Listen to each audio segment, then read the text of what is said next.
Ala Rasulillah wa ala alihi wa ashabihi ajma'in. Assalamualaikum warahmatullahi wabarakatuh. Rabbi syrah li Salam. wa yassir li amri wahlul 'uqdatam min lisani yafqahu qawli. So kita nak lihat ayat bermula ayat 126 surah Ali Imran. 126 surah Ali Imran. So dalam pertemuan yang lalu, 2 minggu yang lalu, kita dah masuk dalam perbincangan perang Uhud. Perbincangan perang Uhud, bagaimana Allah Subhanahu Wa Taala memberikan redaksinya, pandangan daripada Allah berkaitan dengan peperangan yang telah pun berlaku. Tujuannya supaya para sahabat waktu itu dapat menilai kembali tindak tanduk, selepas daripada peperangan. Dan bila disebut dalam Quran semacam ini, para sahabat akan lebih matang dalam beriman. Tindak tanduknya selepas daripada itu, perjuangan-perjuangan selepas daripada itu akan lebih memberi kesan, kerana diingatkan apa yang pernah berlaku sewaktu peperangan-peperangan yang sebelum ini. So, wa ma ja'alahu Allahu illa busyra lakum.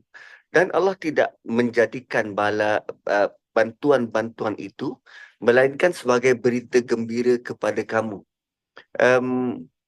Rupanya tuan-puan, selain daripada konteks perang Uhud ini, kita juga berkali-kali melalui saat-saat getir dalam kehidupan.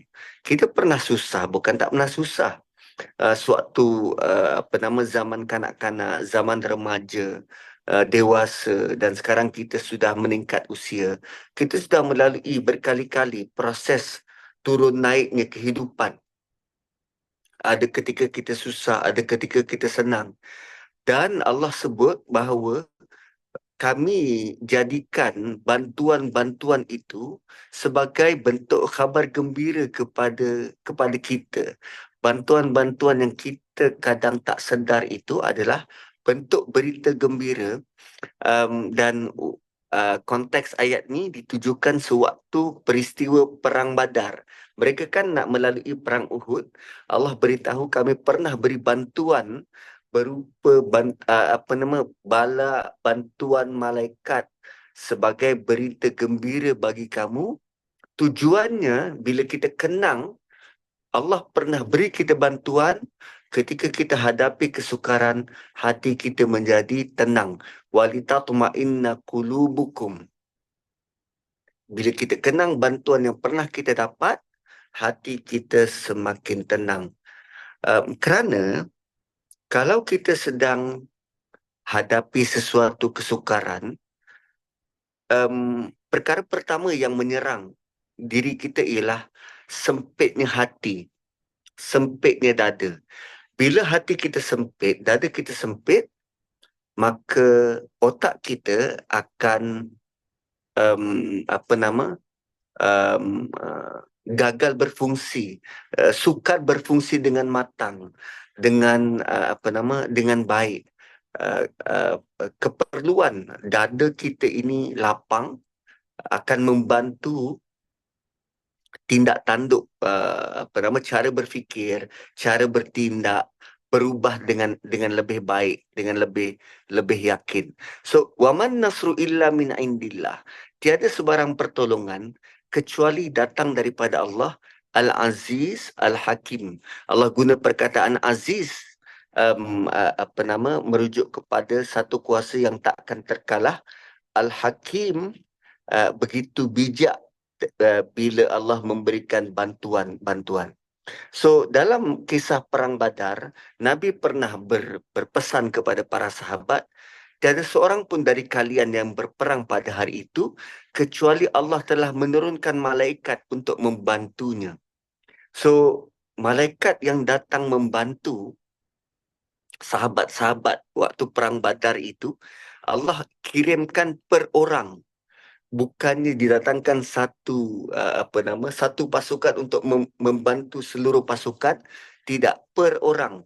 Allah turunkan setiap orang membantu. Dan bukankah kita sendiri, hidup kita ini, Allah datangkan pelbagai bentuk malaikat, pelbagai malaikat yang datang membantu kita setiap hari. Ada yang menjaga, malaikat hafazah, ada yang malaikat mencatat, ada malaikat yang sering mendoakan, per individu. So, kemenangan bukan hanya datang dari bantuan tersebut, tetapi kemenangan yang sebenar ialah bila kita dapat melahirkan bentuk keyakinan dan kebergantungan sepenuhnya pada Tuhan. So,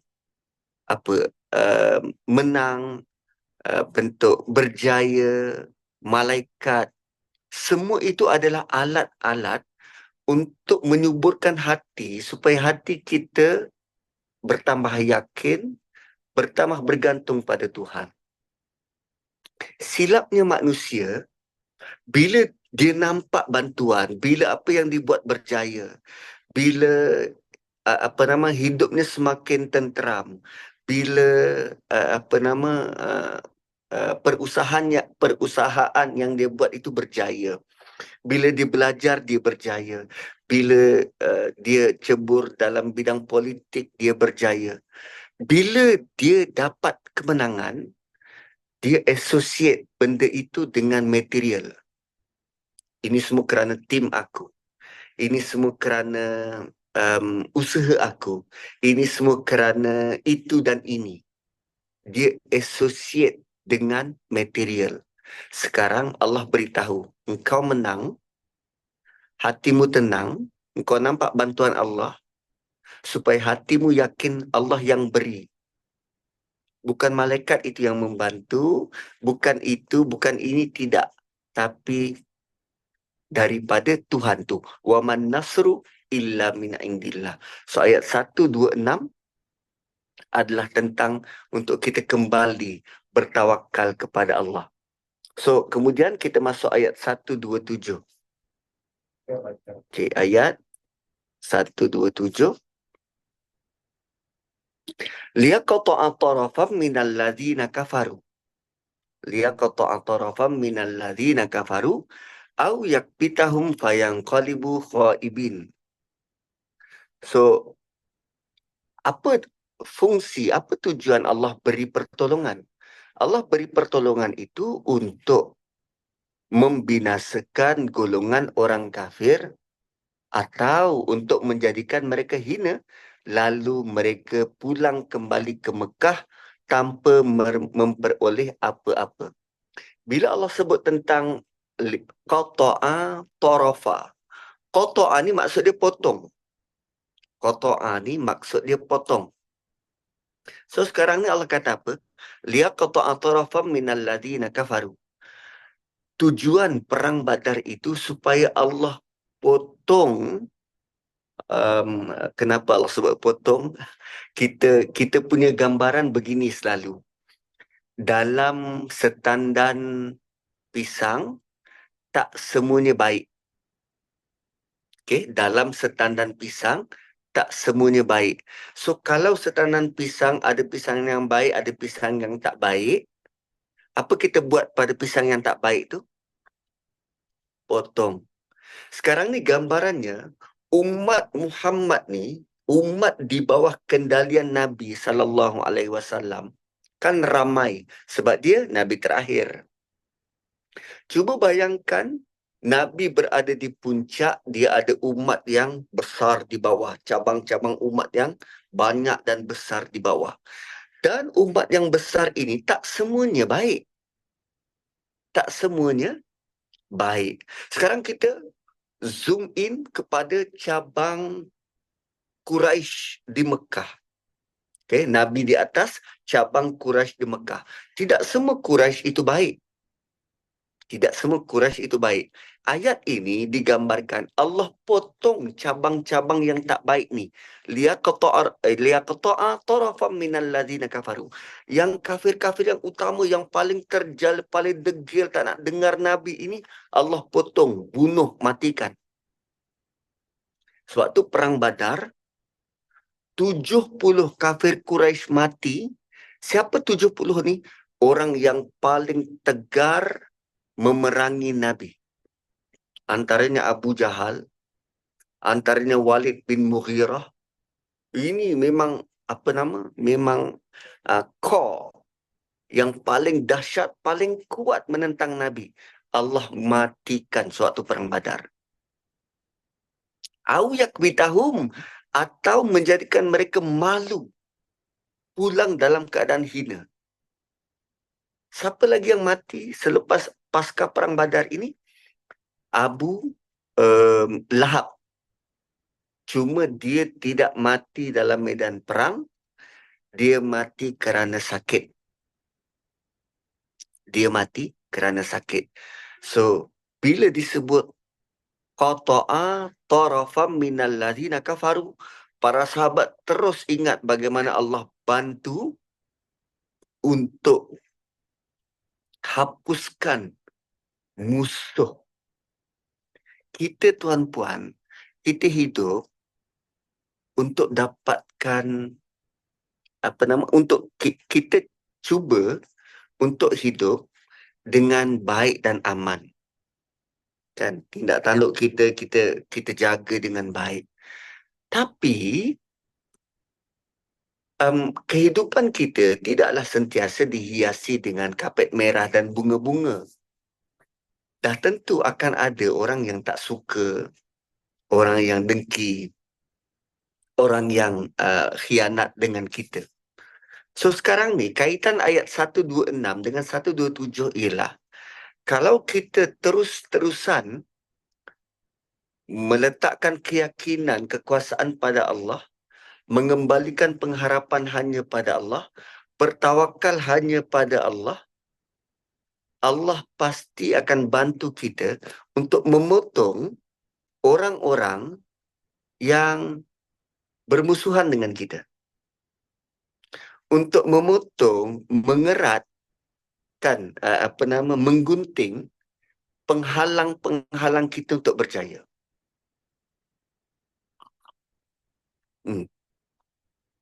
Ini kaitan antara ayat 126, 127. Allah akan bantu kita untuk menang. Cara dia, ayat 126. Kita kembali bertawakal, meyakini, mengakui Allah itu Aziz dan Al-Hakim. Dan bukan saja Allah bantu kita, Allah akan mematahkan keangkuhan orang-orang yang tak setuju dengan kita, orang-orang yang memusuhi kita. Dalam konteks ayat ini, Allah patahkan keangkuhan orang kafir. Mereka angkuh, diberikan kekalahan, itu dalam bentuk kubita. Kubita ni menghina mereka kerana kalah. Fayanqalibu khaibin, lalu mereka kembali semula ke Mekah dalam keadaan kecewa. Cuma di sini Allah mahu ajar kita, siapa-siapa yang mahu berada di bawah parti Allah, pasti akan berjaya. Siapa-siapa yang mahu berada di bawah kegelapan, kezaliman, pasti tidak akan berjaya. Tidak akan berjaya.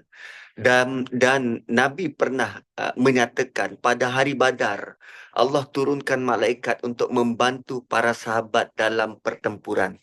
Sehingga ke tahap Umar sendiri nampak kepala orang tu tergolek dulu sebelum dia berjaya menetak. Itu apa yang disaksikan oleh Umar Al-Khattab. Dia nampak kepala musuh tu tanggal dulu sebelum dia berjaya menetak. Itu pengalaman dia dalam Badar. Okey. Kemudian kita nak pergi ayat seterusnya. Ayat 128. Okey.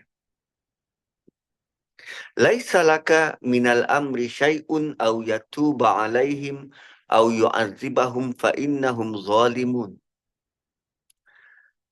Bila bila Allah datangkan bentuk penghinaan kepada orang kafir ini, datangkan kekalahan kepada orang kafir, bertindak untuk memotong dan memutuskan orang-orang kafir ini, Allah kata apa?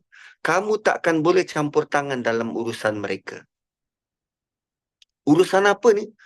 Kalau dia nak bertaubat, kalau sebarang amalan dia, kebaikan dia nak diterima, kamu takkan ada. Laisa laka. Allah cakap terus dengan Nabi. Engkau, wahai Muhammad, tak boleh sedikit pun campur tangan dalam urusan-urusan mereka. Nabi tak ada kekuasaan pada manusia. Bahkan Nabi tak boleh menentukan siapa yang akan diampunkan atau siapa yang akan diazab. Laisa laka minal amri syai'un au yatuba alaihim. Kamu takkan boleh campur tangan, atau kamu takkan boleh menerima taubat mereka, atau kamu takkan boleh mengazab mereka. Fa innahum zalimun. Sungguh mereka zalim. Kenapa ayat ini turun? Sebab Allah tahu Nabi. Nabi orangnya lembut hati. Hati Nabi bersih. Nabi tak ada sangka buruk pada orang. Nabi dapat wahyu dari Allah. Nabi tak ada sangka buruk kalau orang tu nak bertaubat, istighfar. Sampai Nabi sanggup nak mengungkapkan istighfar pada orang munafik. Pada orang munafik, bila bila bila ada orang minta, bila bila dia tengok orang munafik tu, apa nama, mati dan tak sempat bertaubat, Nabi nak istighfar 70 kali. Allah larang, kalaupun engkau istighfar 70 kali, dia takkan diampunkan. Nabi buat 100 kali. Dalam ayat tersebut, kalaupun kau buat 70 kali, Allah tak akan ampunkan. Nabi tetap istighfar lebih dari 70 kali. Harapannya, kalau Allah ampunkan bila Nabi buat 70 kali. Lebih dari 70 kali. Maksudnya apa?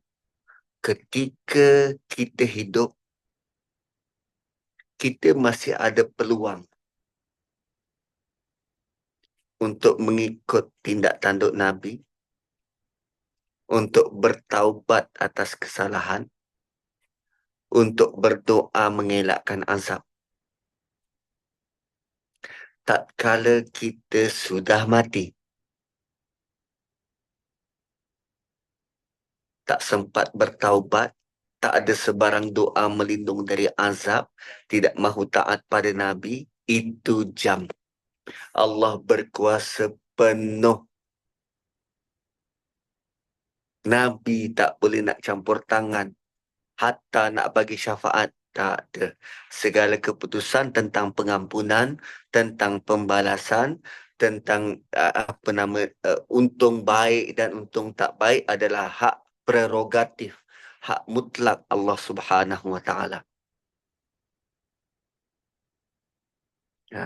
Tu maksudnya, ayat-ayat ini nak beri peringatan kepada musyrikin. Kamu dulu pernah melihat kejadian orang-orang yang pergi ke Badar, yang tewas. Para sahabat kau nampak sendiri, mereka tewas. Dan kamu sendiri kan, bertembung mula-mula tu, mereka ada yang adik-beradik, ada yang ayah dengan anak. Kan anak Abu Bakar, waktu perang Badar, masih belum Islam. Masih belum Islam. Dan setelah dia peluk Islam, dia cari bapak dia, Abu Bakar. Cari bapak dia. Dan dia sangat seronok. Dan satu hari dia cerita pada bapak dia. Kan, tahu tak waktu perang Badar dulu, saya sengaja mengelak daripada bertembung dengan ayah. Saya tak sanggup nak berperang dengan ayah. Waktu tu dia tak Islam. Abu Bakar jawab balik. Waktu perang Badar, aku memang cari engkau. Dan aku memang nak bunuh engkau. Itu beza. Beza. Anak dia kata, saya sengaja mengelak ayah supaya saya tak nak berperang dengan ayah. Saya sayang pada ayah. Abu Bakar jawab, tak. Aku waktu perang Badar memang aku cari engkau. Memang nak bunuh. Sebab aku lebih sayang agama ini. Dan sekarang ini Allah beritahu, tak kala Allah sudah buat keputusan, tak ada siapa yang boleh bantu. Tak ada siapa yang boleh tolong. Kerana Allah tahu Nabi begitu prihatin kepada kaum musyrikin. Terutamanya pasca perang Badar. Dia pertembungan antara adik-beradik, anak beranak. Ayat ni juga gambarkan betapa besar kasih sayang Nabi terhadap manusia. Termasuk musuh. Nabi berharap agar mereka dapat hidayah, tak diazab. Namun Allah tegaskan bahawa keputusan tentang siapa yang nak diampunkan, diazab adalah di tangan Allah, bukan di tangan Nabi. Bukan di tangan siapa-siapa. Merayulah macam mana pun. Begitu Nabi bersedih terhadap Abu Talib. Tak. Tidak. Kan, 2 ayat sebelum diingatkan tentang kebergantungan pada Allah. Diingatkan tentang bagaimana Allah bantu untuk binasakan orang lain. Dan ayat yang ini Allah beritahu kekuasaan mutlak Allah Subhanahu wa taala. Walillahi ma fis samawati wa ma fil ard. Yaghfiru liman yasha' wa yu'adzibu man yasha' wallahu ghafurur rahim. Begitulah Allah yang menguasai langit dan bumi. Allah ampunkan siapa yang dia mahu dan Allah seksa siapa yang dia mahu, dan Allah Maha Pengampun lagi Maha Pengasihani. Yaghfir liman yasha' wa yu'adzibu man yasha'. Ayat ini sebenarnya berkali-kali kita jumpa dan dia boleh ditranslate kepada 2 maksud berbeza. Maksud pertama, yaghfiru liman yasha'. Allah ampunkan siapa-siapa yang berusaha minta keampunan. Itu maksud pertama.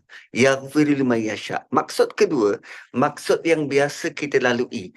Allah ampunkan siapa yang dia mahu. Okey?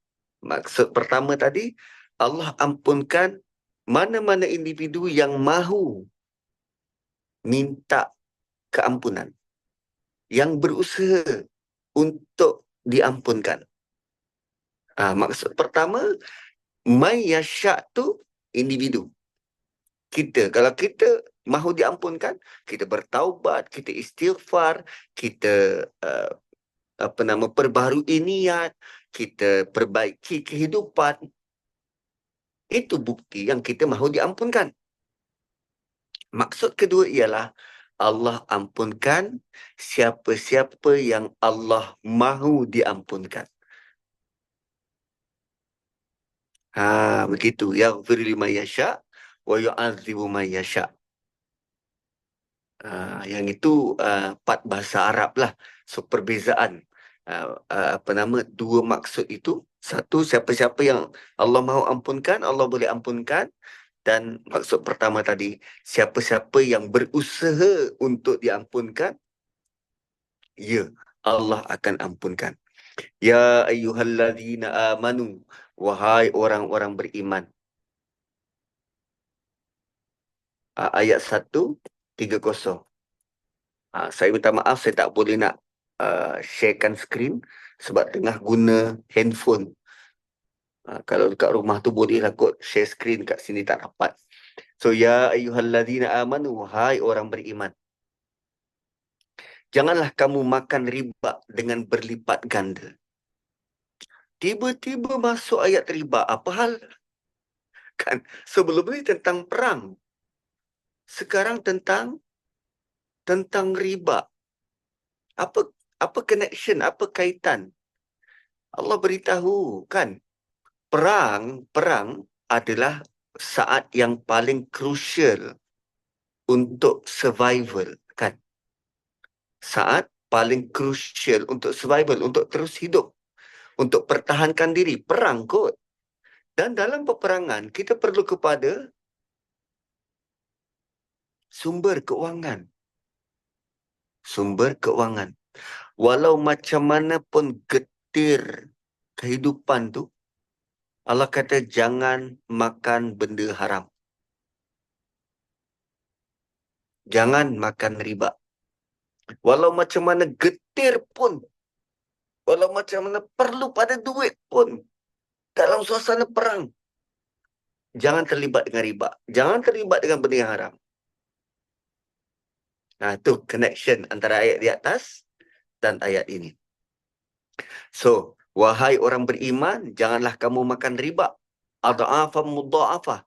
Bertambah-tambah, berlipat ganda. Wattaqullah, bertawakkallah kepada Allah. La'allakum tuflihun, supaya kamu berjaya.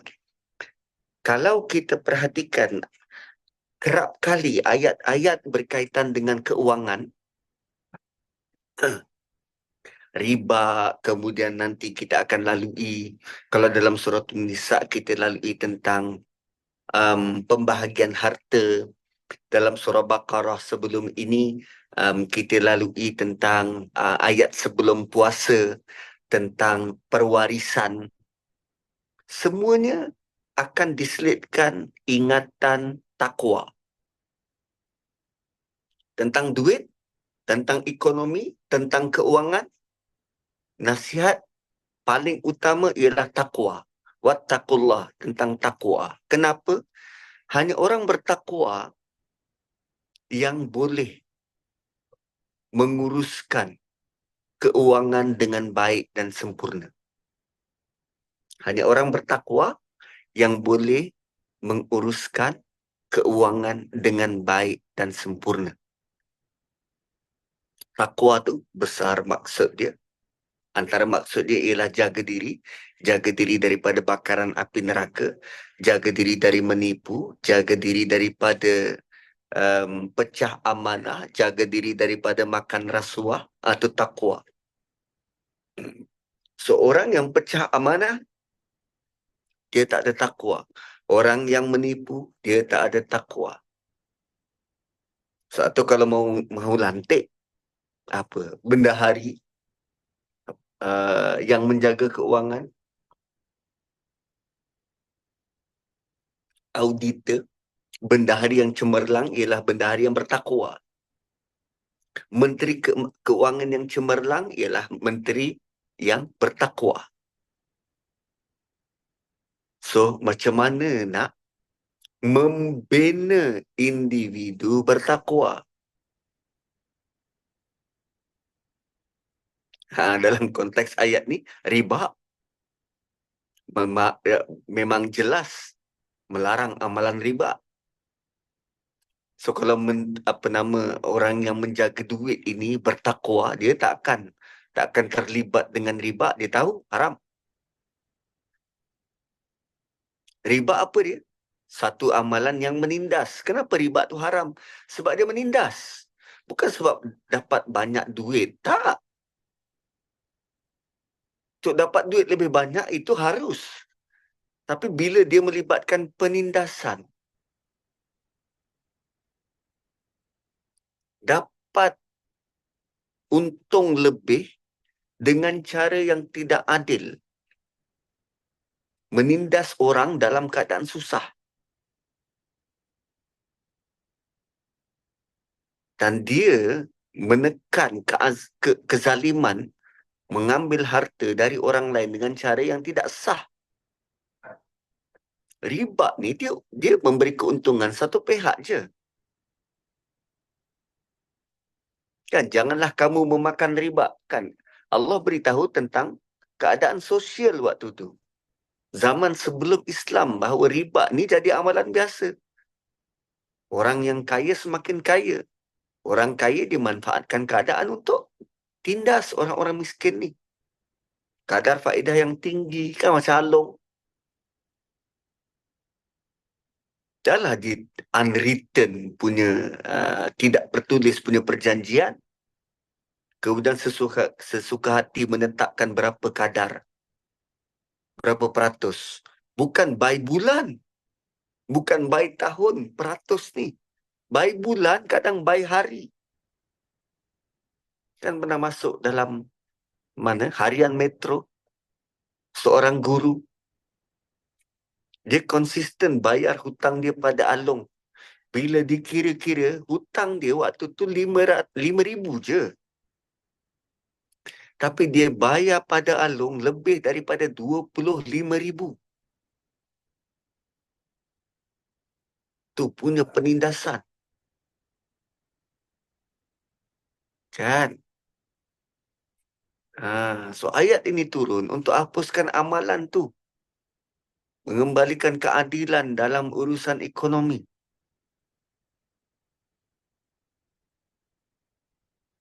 Ah, kan? Dan benda ni sangat sangat apa nama? Uh, sangat kompleks. Riba ni, dia bila dah jadi amalan, dia sangat kompleks. Terutamanya bila wujud sistem-sistem perbankan, bank ni. Wah, kan? Idea bank ni kan datang bukan bukan daripada orang Islam, tak. Bank ni idea ni datang bukan daripada orang Islam. Tapi kita cuba untuk memurnikan dalam bentuk akad perjanjian. Kita tidak menggunakan akad bank konvensional. Kita menggunakan akad perjanjian murabahah. Murabahah ni macam mana?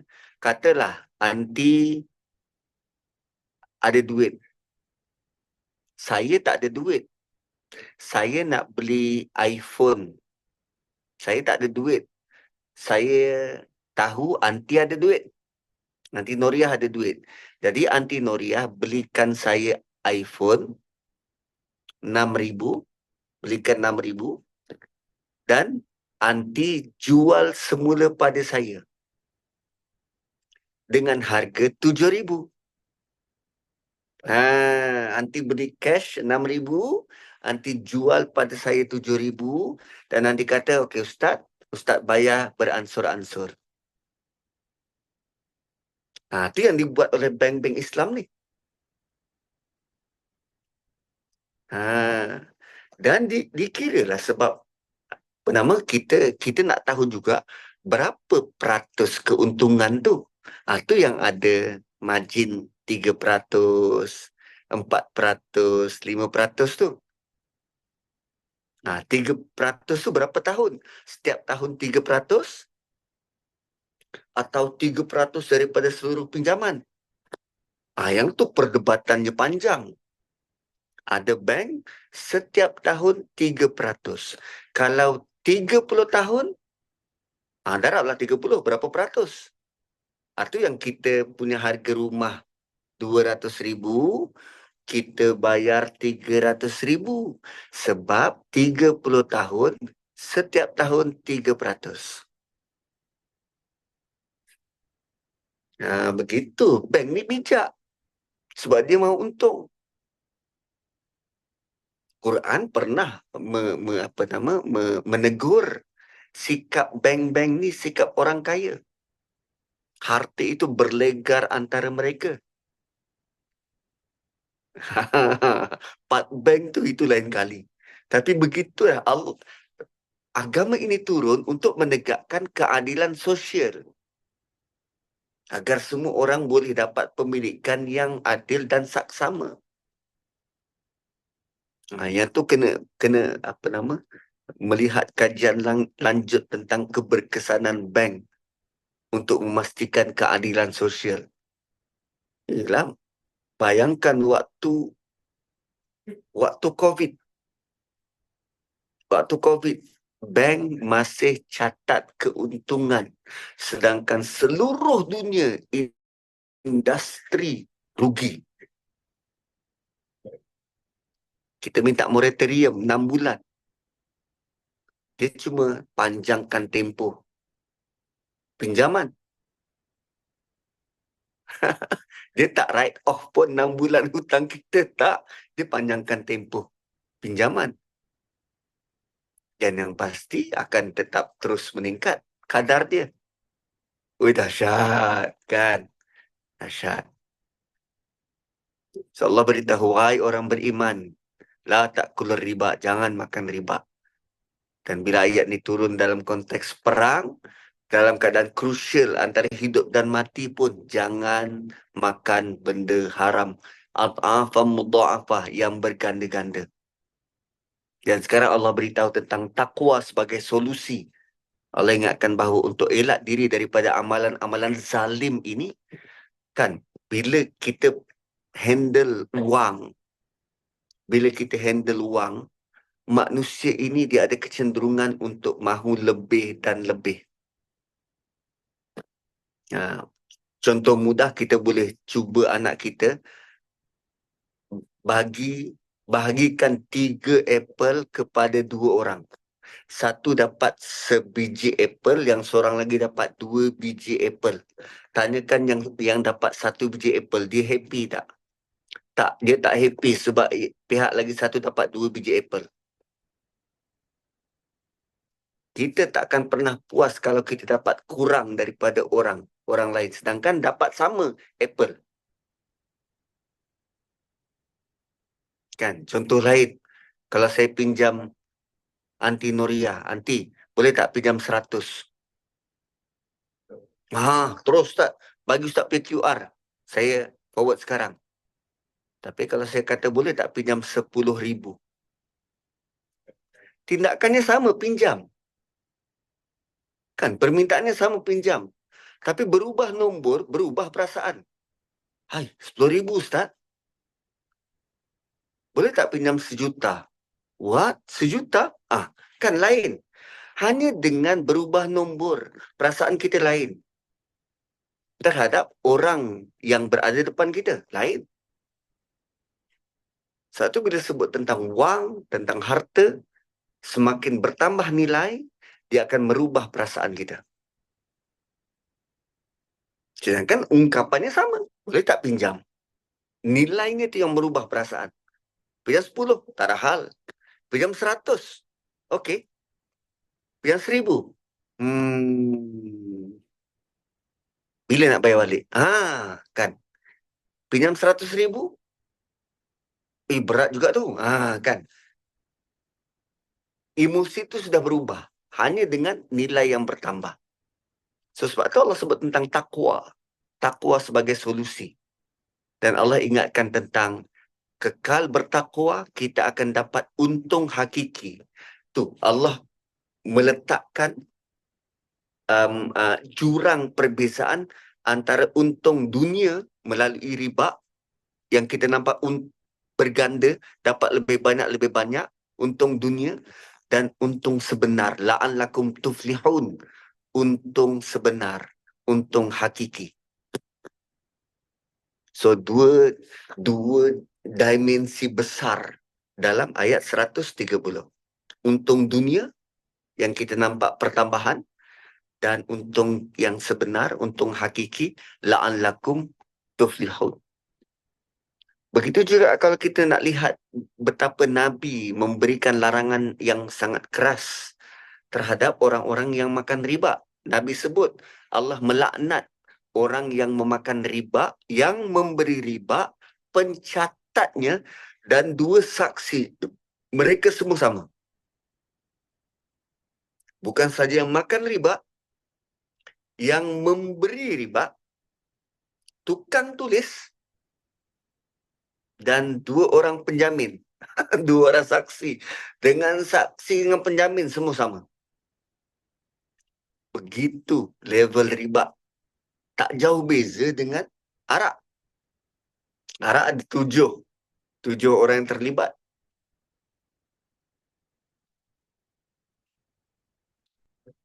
Kan? So, riba juga salah satu daripada 7 dosa besar. 7 dosa besar. Pertama syirik, kedua sihir, ketiga membunuh orang, keempat makan riba, kelima makan harta anak yatim, keenam lari dari medan perang, ketujuh menuduh zina kepada wanita suci. Riba ni bahaya sebab kita rasa tak salah. Riba ni sangat bahaya sebab kita rasa tak salah. Kalau bunuh orang, kita rasa bersalah. Bunuh kot, nampak salah tu. Makan harta anak yatim, kita nampak salah tu anak yatim takkan nak ditindas. Tapi riba, kita untung kot.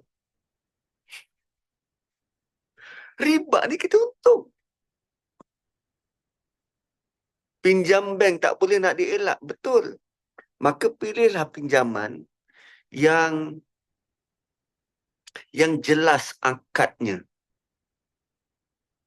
Bank Islam dia declare cara akad pinjaman tu. Dia tulis. Bank konvensional yang tak jelas cara akad dia.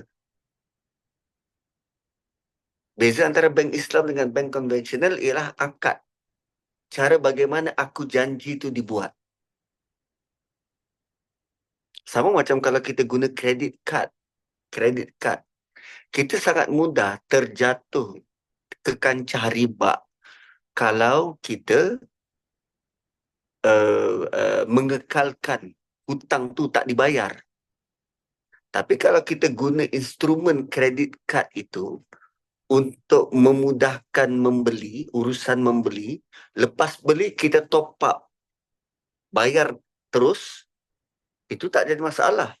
Tapi yang jadi masalah ialah accumulate. Kita sengaja biarkan dia accumulate.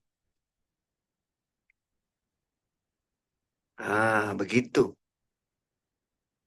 Betul, kita tak kita akan melalui kesukaran kalau tak ada instrumen berhutang ni. Tapi uruslah cara berhutang tu. Urus cara berhutang tu untuk elakkan daripada riba. Ha. So ada banyak pendapat-pendapat yang sederhana dalam pada menanggapi bank-bank Islam ini. Ada yang ekstrim kata bank Islam juga riba. Tapi saya tak melihatnya begitu. Kena tengok dia punya akad. Kena tengok biasanya orang-orang yang ekstrim ni dia kata bank Islam ni backdoor kepada riba, jalan belakang kepada riba. Tapi bagi ulama-ulama yang lebih lenient, dia kata innamal a'malu binniyah. Segala amal itu berasaskan niat. Boleh juga kita pilih interest yang rendah. Tapi bila tengok bank Islam tu lebih tinggi. Bank Islam tu lebih tinggi. Riba ni dia jadi ancaman sebab kita kita rasa kita untung dan kita tak perasan kita sedang menzalimi orang lain. Kita tak perasan yang kita menzalimi orang lain. Kadang-kala, yang ini mungkin contoh kita boleh fikirkan. Kadang-kala kita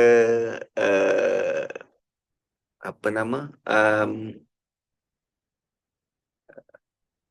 pergi majlis, pergi event,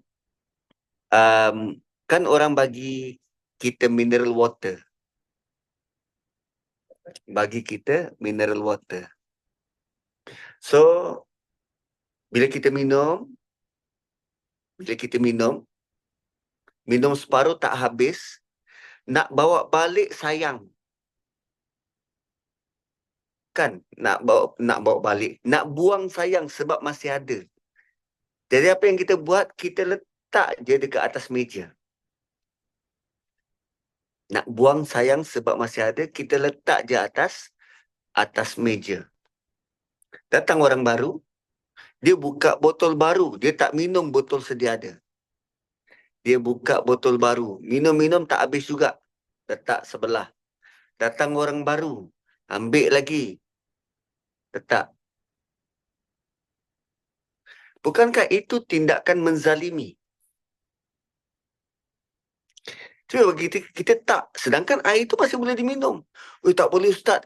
Bekas orang lain. Bila masa pula bekas orang lain ni haram untuk kita ambil?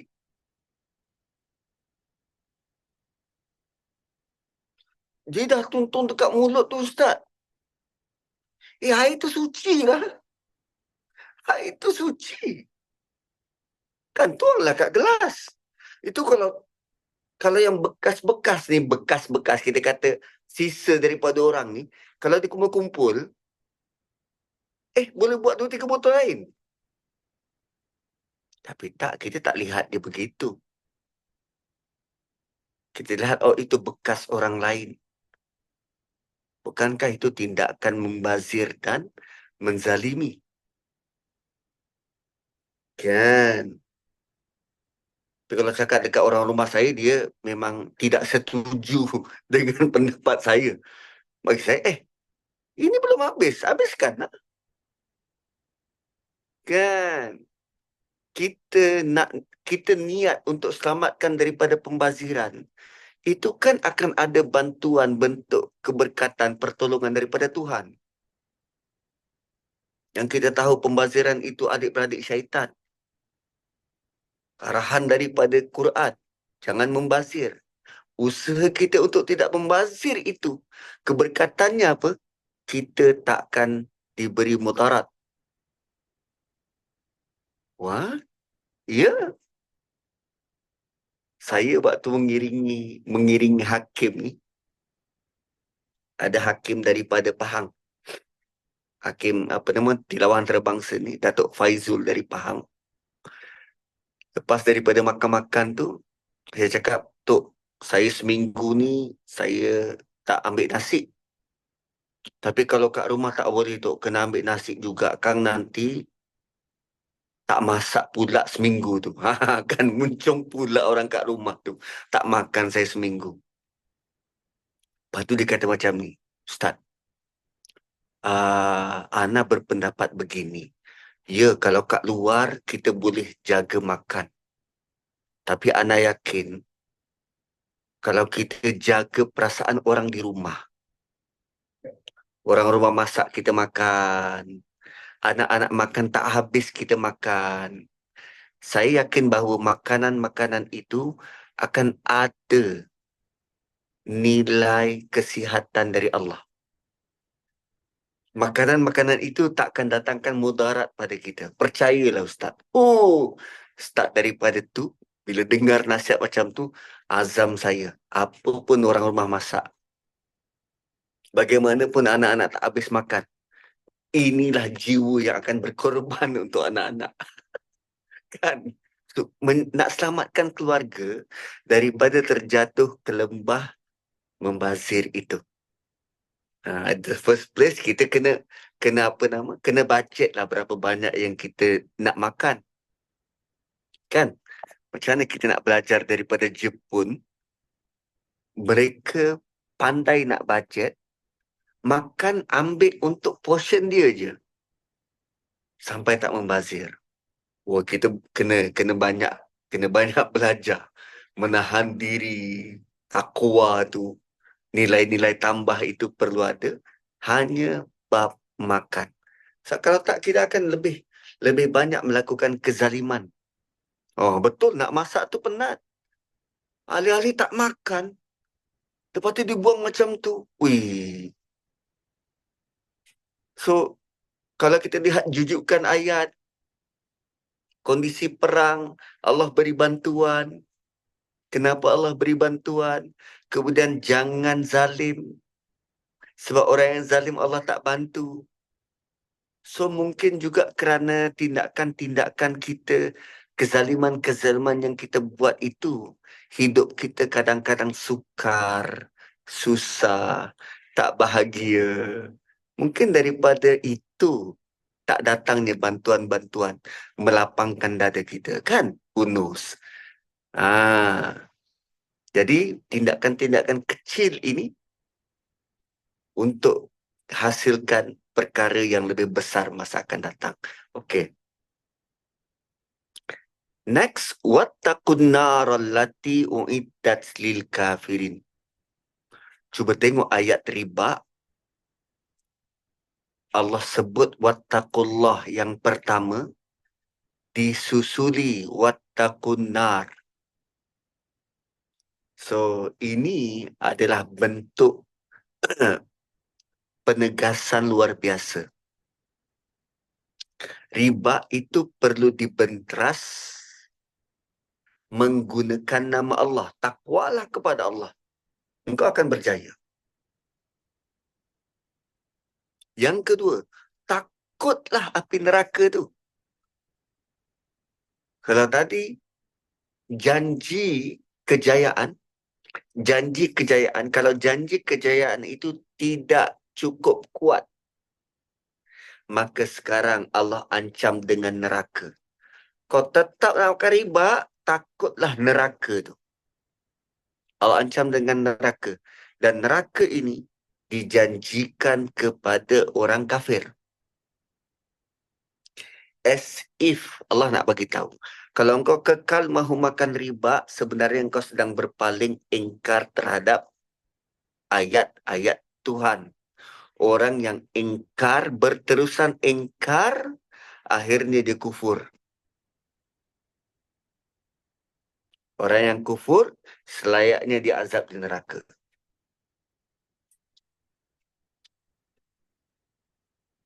So, begitu sekali ancaman, peringatan, amaran dari Allah berkaitan dengan riba. So, bila Allah sebut tentang apa nama? Tentang batas kekufuran tu, batas iman dan kufur, Allah datangkan pula ayat 132. Wa ati'ullaha war rasul. Taatlah kamu kepada Allah dan Rasul. La'allakum turhamun. Moga kamu diberi rahmat. So, kepatuhan kita untuk tidak makan riba, kita dapat dua keuntungan. Dua keuntungan. Pertama, tuflihun, berjaya. Yang kedua, turhamun, diberi rahmat. Pertama, berjaya. Kedua, diberi rahmat. Allah menggunakan tuflihun pada ayat 130. Tuflihun untuk memberi gambaran kepada kita, manusia, bahawa untuk dapatkan kekayaan, untuk dapatkan keuntungan di dunia, nak tak nak dia perlu ada usaha.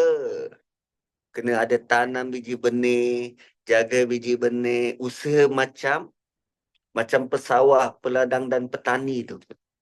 Berbudi pada tanah, kena ada usaha semacam itu. Kena, bukannya tup-tup dapat duit banyak, tak, bukan begitu. So, kena ada struggle tu. Kena ada disiplin tu. Sebab orang yang makan riba, dia mahu untung segera dengan tindas orang lain. Nah, dia sanggup tindas orang lain. Tapi orang yang tuflihun, dia macam petani. Dia jaga tumbuhan dia, dia jaga tanaman dia, dia baja tanaman dia, dan akhirnya dia dapat petik hasil. Dan di hujung, turhamud, diberi rahmat, cinta dan kasih sayang. Okey. Kemudian, ayat seterusnya, perenggan seterusnya, ayat 133. Wasari'u ila maghfiratin min rabbikum. Bersegeralah kamu kepada keampunan dari Tuhan. Bersegeralah kamu kepada keampunan dari Tuhanmu. Lepas daripada ayat riba, Allah datangkan ayat keampunan. Kaitannya, ya, kita mungkin ada terlepas di sana sini berkaitan dengan keuangan, berkaitan dengan kezaliman, berkaitan dengan pembaziran. Sebab riba riba, pembaziran, perlakuan-perlakuan dosa ini di bawah satu payung besar kezaliman. Di bawah satu payung besar kezaliman. Jadi bagi orang-orang yang pernah melakukan kezaliman, Allah ajak, jomlah, cepat-cepatlah kamu minta ampun. Cepat-cepatlah grab keampunan tu. Sari'u ila maghfiratin min rabbikum. Allah suruh kita bertindak, bersegera, jangan berlengah. Untuk dapatkan keampunan ini, Allah suruh kita bertindak, bergerak. Sari'u dalam bentuk fa'il, dalam bentuk isim fa'il. Isim fa'il ni permanent. Dia punya isim ni kan permanent. Dia punya atribut kekal begitu. Contoh kalau saya dipanggil cikgu. Cikgu tu kan orang yang mengajar, orang yang bertindak buat sesuatu. Jadi bila saya dikenali sebagai cikgu, selama-lamanya orang akan panggil saya cikgu. Itu permanent, nama yang permanent. So sari'un, orang yang berlari. Sari'un ni orang yang berlari. Jadi Allah mahu kita sentiasa mengejar, sentiasa bersegera kepada keampunan.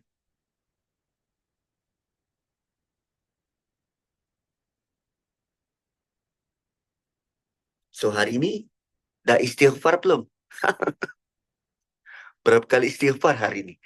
Ni ayat ni kan suruh kita sentiasa bersegera. Cepat-cepat. Tu. Allah perintahkan orang beriman ini jangan berlengah dalam mohon keampunan. Kita pasti akan buat kesalahan. Sentiasalah bersegera. Terus bersegera. Perbaiki diri. Sentiasa dalam mod itu. Bersegera. Dan bila sebut tentang bersegera ini, jangan tunggu orang lain. Kita terus buat. Jangan tunggu. Terus buat. Pedulikan orang lain. Kita terus buat. Dan sentiasa dalam keadaan itu. Dan semakin kita tahu sebenarnya, kita ada fasa-fasa, kita keliru. Keliru macam mana? Apa zikir terbaik untuk kita sebut? Apa zikir terbaik untuk kita sebut? Sama ada kita nak bila baca ayat ni, wasari'u ila maghfiratin min rabbikum. Oh, istighfar kot. Maka kita pun nak mengamalkan istighfar kan. Astaghfirullah, astaghfirullah, astaghfirullah. Tapi bila baca ayat lain nanti, kita akan baca wasabbihuhu bukratan wa asila. Bertasbihlah kepada Allah pagi dan petang. Bila pula nak tasbih ni kan? So, mana-mana ayat yang ada sebut tentang masa. Contoh wasabbihuhu bukratan wa asila ada sebut tentang masa pagi dan petang. Pagi kita tasbih. Petang pun kita tasbih. In between istighfar. Pagi kita tasbih, petang pun kita tasbih, in between kita istighfar. Habis itu Ustaz, bila nak berdoa ni? Kan kadang kita ada permintaan bila nak berdoa. Bila part berdoa pula, ada seorang sahabat, Ka'ab. Ka'ab dikata pada Nabi, Ya Rasulullah, aku punya doa, aku selit salawat pada engkau. Katalah dalam 100% berdoa tu, aku selawat 1/4. Nabi kata bagus. Tapi kalau kau tambah lagi, itu lebih bagus. Kan? 100% doa, 1/4. Lalu Kaab kata, okey, kalau macam tu separuh-separuh lah. Separuh aku selawat, separuh aku doa. Doa apa? Minta permohonan pada Allah. Separuh aku selawat, separuh aku doa. Nabi respon, bagus. Tapi kalau kau tambah, maksudnya tambah selawat, itu lebih bagus. Oh, kalau macam tu, aku buatlah 3/4. Aku selawat dan bakinya aku berdoa. Nabi kata, itu bagus. Tapi kalau kau tambah, itu lebih lebih bagus. Kalau macam tu, aku tak payah doa lah. Aku terus selawat je. Itulah yang paling bagus. Dan moga Allah mengampunkan engkau dan memakbulkan apa yang kau nak.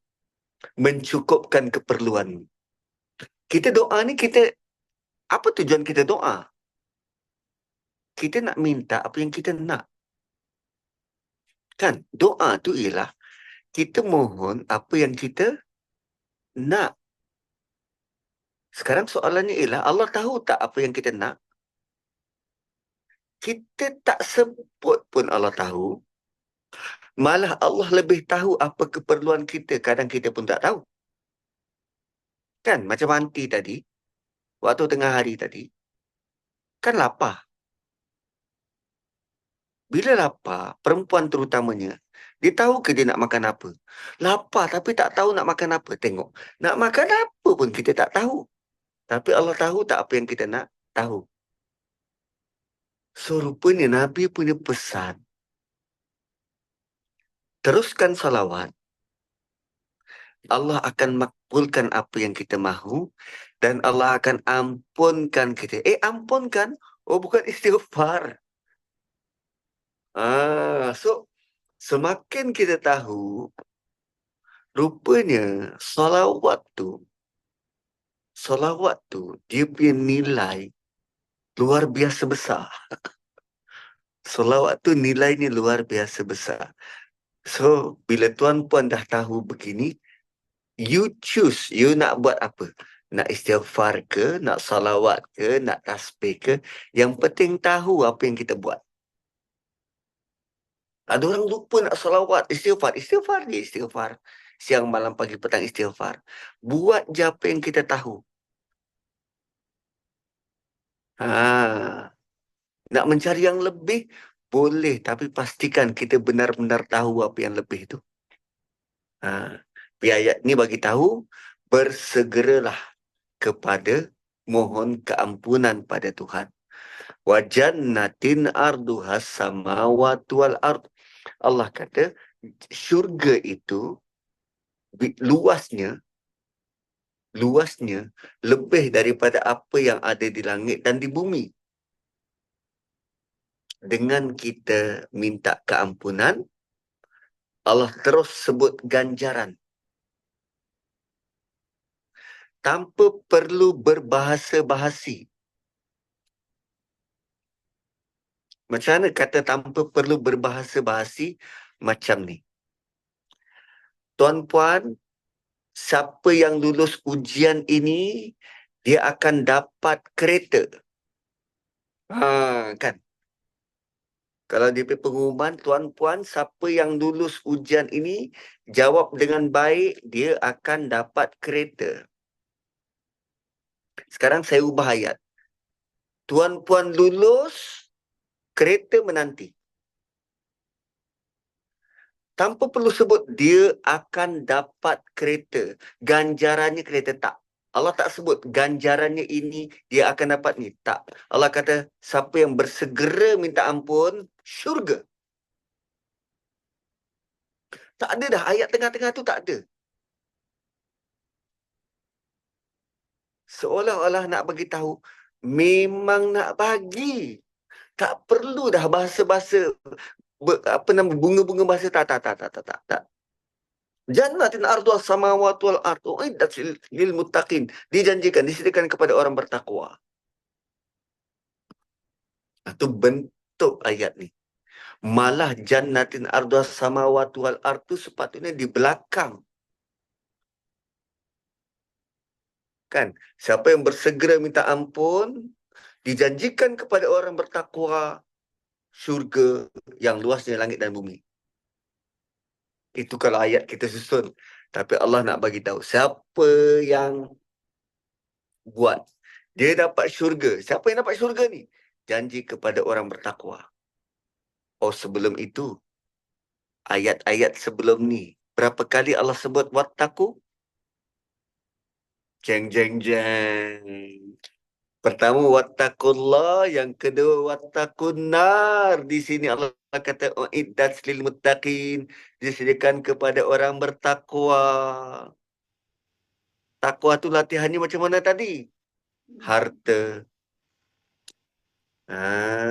So tuan puan, pukul 10 saya mohon undur diri dulu. Saya tahu tak cukup masa, tak memenuhi 1.5 jam tu. Saya mohon undur diri dulu sebab ada tugas yang perlu dilaksanakan, dan saya harap kita dapat sesuatu daripada perkongsian malam ni tentang riba, tentang perang Badar tadi, dan sekarang tentang bagaimana Allah memotivasikan kita untuk terus menerus perbaiki diri, cari keampunan, mohon keampunan pada Allah dan ubah cara kita hidup. Barakallahu li wa lakum. Saya kembalikan kepada Anti Nuria. Ustaz tak ada Q&A ke hari ni? Ustaz nak terus minta diri ya? Nak ke bilik hakim. Okey. Ustaz, Banyak soalan Ustaz. Banyak soalan. Habis macam mana Ustaz kita nak masukkan dalam grup dan hantar aku Ustaz macam mana? Satu dua soalan boleh? Oh, 1 2. Okey. Silakan. Assalamualaikum. Ustaz, next week boleh kita apa lagi? Continue yang ini. That means 133 tu. Assalamualaikum. 133 kita apa Ustaz elaborate lagi. Jangan pergi ke next ayat lah. Kita balik ke situ. Boleh? Boleh. Banyak persoalan nak tanya sebab Ustaz. yang ini Ustaz laju sangat. So can you Ustaz. So kita 133 tu boleh tak Ustaz ya? Boleh insya-Allah. Because yang riba tu pun ada banyak question kita nak tanya, tapi so kita boleh tak go back to that one and then kita just next week kita buat yang itu sajalah, boleh? Boleh. Terima kasih Ustaz. Terima kasih. Satu clarification tentang debit credit card. According to Dr. Zainuddin, walaupun kita bayar on time, there's still riba because they charge on the vendor. For example, Amex charge 10%. Kalau kita pergi belanja Maidin RM500, 10% di charge from Maidin, diambil from Maidin. Kalau Mastercard 5%. So according to him, so don't use credit card, use debit card. I remember this 20 years ago, I think. I cut up all my credit card. Travel teruk lah. Travel kena bawa cash because tak ada that time tak ada debit card. Siksa. There is element of interest there lah. Sebab dia tak charge you, they charge the vendor. Yes. So siapa yang bayar, Maidin ke, Parson Grand ke, they charge the vendor. Kita bayar vendor lebih lah yang ada. So he says don't use credit card ever. Okay, nanti next week kita masuk lagi dalam bab ni. Saya pun banyak question nak tanya tadi tapi tak sempat. Okay Ustaz. Okay. Ustaz dah keluar ke? Belum. Terima kasih Ustaz. Silakan kita tutup majlis kita hari ni Ustaz. Okey, alhamdulillah. Sebenarnya bila dia berkait dengan kehidupan kita sekarang, dia akan banyak benda yang kita boleh sentuh, terutamanya bila bab kewangan, terutamanya bab riba.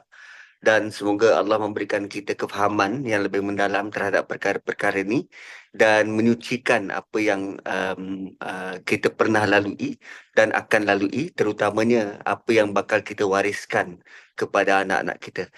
Terima kasih semua atas keprihatinan ini dan moga-moga Allah mudahkan urusan-urusan kita memahami lebih dalam tentang cara beragama. Barakallahu li wa lakum. Kita tutup dengan tasbih kafarah dan suratul Asr. Subhanakallahumma bihamdik. Asyhadu an la ilaha illa anta wa nastaghfiruka wa natubu ilaik. Wal asri innal insana lafi khusr illa alladhina amanu wa amilus solihat wa tawasaw bil haqqi wa tawasaw bis sabr. Assalamualaikum warahmatullahi wabarakatuh. Terima kasih semua. Waalaikumsalam. Ready Terima lah. kasih Ustaz. Terima kasih.